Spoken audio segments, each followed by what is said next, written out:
Are going to go now to the opposition critic for justice and public safety, emergency preparedness and disaster management, Pam Parsons. Good morning. Good morning, Linda. And I'm glad to hear that lady, I've heard her the past couple of mornings, and thank God she's getting the help that she needs. And again, it's always just important to check in on our neighbors, in particular our seniors, with this snow. But that said, I remember last year when we went through that horrible, summer of wildfires, and a lot of that was said because of the dry winter that we had. So hopefully this is an indication of a safer wildfire season to come with all of this snow. So there's certainly a bright light to this. So, hopefully that will be the case as we know. Yeah, but yes, lots of issues to talk about. You go ahead. Did you? No. I can't agree more. I mean, hopefully we don't get flooding out of it when you see this level of snow. Yeah. But you're right. When the snow melts and absorbs into the ground, that's good news. Hopefully we won't have that dry spring leading into a dry summer.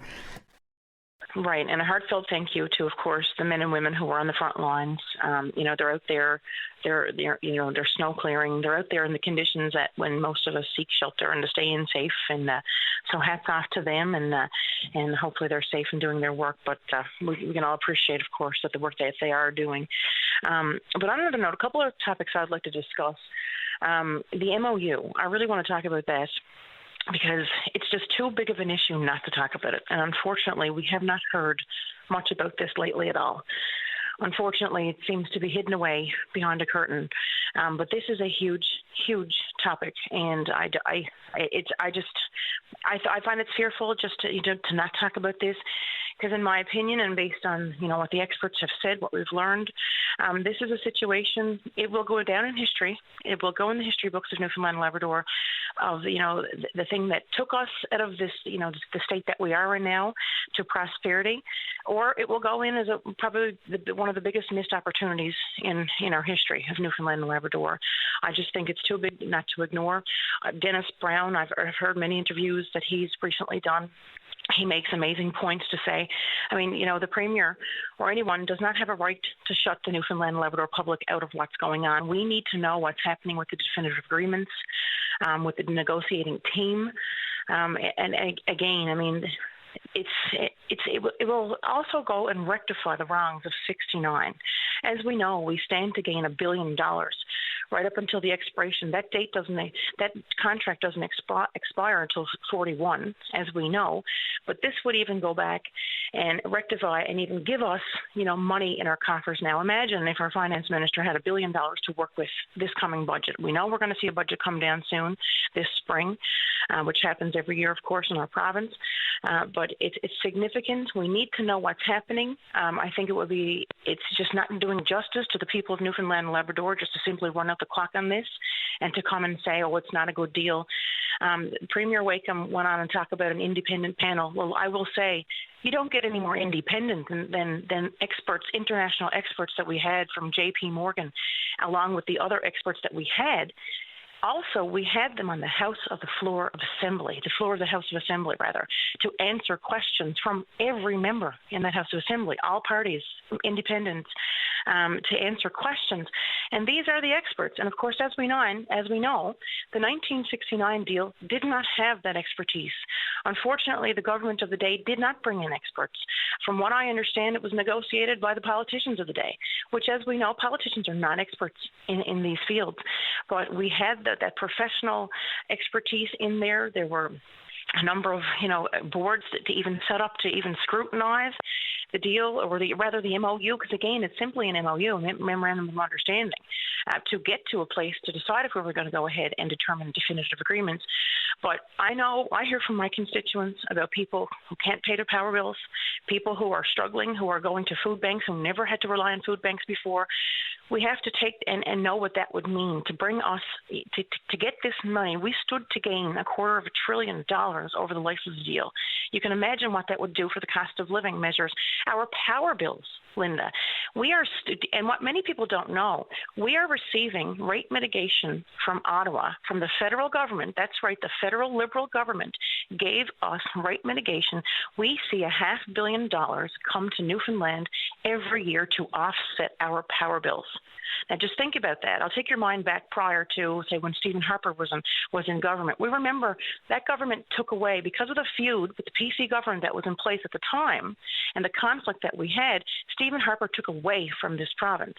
He even took away our Maritime Rescue Subcenter. Now, who relies on the ocean more than Newfoundlanders and Labradorians? That was removed from this province, obviously because of politics. But it was rate mitigation negotiated by the Fury government as well as the Trudeau government at the time to give us rate mitigation. That sees $500 million come to this province to offset our power bills by ratepayers. So imagine if we didn't have that in place now. I'm hearing from people, we know that the spikes in the power bills that have happened, just recently, this month, last month, still occurring. So we have that protection, but that will expire. But just imagine what that money can do. And what's very, very important to remember, the escalation clauses and the legal expertise that will be put in this to protect us. So if the rates go up, people say, oh, Quebec's getting a good deal. Well, if the rate goes up and if the benefits go up for Quebec automatically, we would have those legal protections in place to ensure that we would have those same protections. Now, we do know that the political landscape is likely to change in Quebec this coming fall. We've seen activity happening currently with the current government in Quebec. We do know that the Bloc Québécois has actually come out and said, this is not a good deal for Quebec. This is a better deal. This favors Newfoundland, Labrador. They've said that. And they've also said they're not supportive of this deal. So I'm calling, and this is not political. This is not a Liberal. This is not a political thing. This is not an NDP thing. This is a Newfoundland and Labrador people, past, current, and future generations. So I really urge, for the sake of the people of this province and the generations to come, people who are suffering now financially, please let us know what's happening. We need to hear what's going on with regards to the panel. And please, is the public entitled to updates on how that process is going, and what are the parameters that have been set? I know that they're contemplating, whether this is the best deal for Newfoundland and Labrador, the best deal Newfoundland and Labrador could take, but how are they determining that? Exactly. Well, this is all things that we need to know. We haven't heard a peep, and think it's gone into secrecy. It's anything but. And this is a premier who went out and said, "Oh, the people have a right to know." He wants to bring it to a referendum, a public referendum. But please let us know what's happening, and stop. And we have to stop calling the Premier Wakem's panel an independent panel, because it is anything but. It is not an independent panel. We have one of the same members who has been vocally against, the MOU in the first place, who's back on that panel. Also, other members of the panel have come out publicly and said that this member didn't even attend meetings. This was said by Dennis Brown and other members of that panel. And also, we do know that a gentleman from Nova Scotia also on this panel. And again, this is the same team that gave us Muskrat Falls. Muskrat Falls, with regards to the environment, it makes sense, but unfortunately, it was put around the necks of the ratepayers of the province, which we are still paying. We are still digging out of that debt. Again, that takes us back to why Ottawa has agreed to give us rate mitigation to protect our ratepayers. So these are the same people now who are steering the ship, if you will. So this is not an independent panel. It's anything but. So we have to stop calling it that. But I am calling on Premier Wakem, for the sake of Newfoundlanders and Labradorians. Again, this is not a political thing. Let us know what's happening. This is a deal that could make or break our province. And we have a right to know. This is too big to be silenced. We haven't heard a peep about this. Only what we've heard in the opposition and people like Dennis Brown who are talking about it. I hear about it in my constituency. People ask questions about it. But we need to know more. Give us an update. Let's see what's happening. This is just too big to ignore, and it will be a missed opportunity for when the time comes. Oh, the clock has gone out too. The time is gone. It's too bad. We can't allow this to happen. Me, myself, as an MHA, I took an oath on behalf of the people who elected me, and I can't in good faith just sit silent and not wait. So this is the reason for my call today, to plead with the Premier, with the Minister of Natural Resources and Mines, give us an update. We need to know what's happening.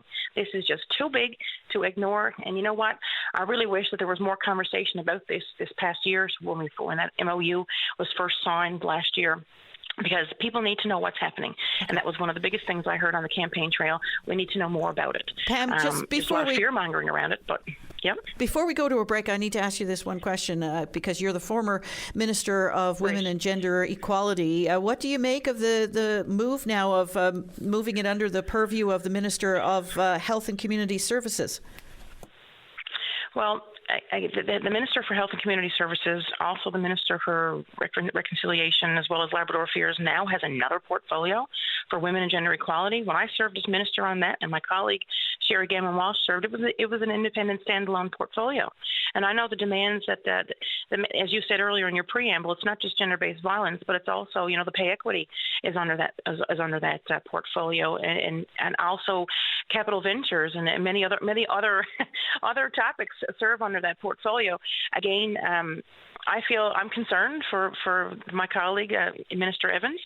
She's obviously a capable, very strong woman, but he has certainly loaded her down with a lot of portfolios, and one would wonder what is happening, because it's a lot for one person to take on. I mean, health and community services alone it should have its undivided attention of one minister, in my opinion, and in the feedback that I've received here.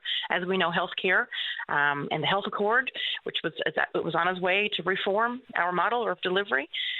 We don't know what's happening. We just need to hear more. I mean, again, I'm disappointed for the lack of transparency in regards to how this administration has performed thus far. But that said, we are back in the House of Assembly this week. I'm very excited to get back in. I know my colleagues are. It's been a long time. It feels like forever. We haven't been in the House of Assembly since almost a year ago, last spring, when we did budget and whatnot. But I guess there's so many questions that need answers. There's so much conversation to have. But again, we live in democracy. Let's shed light on these very, very, very urgent priorities that are before us right now, before the people of Newfoundland and Labrador. As I've said, Linda, I sincerely believe that this MOU we need to know what's happening. Again, this is, in my opinion, it's a make or break situation here for the people of our province. Pam Parsons, appreciate your time this morning. We'll see what others have to say about some of the topics that you raised there. Thank you very much. Thank you, Linda. Take good care. All right. Thank you. Bye-bye.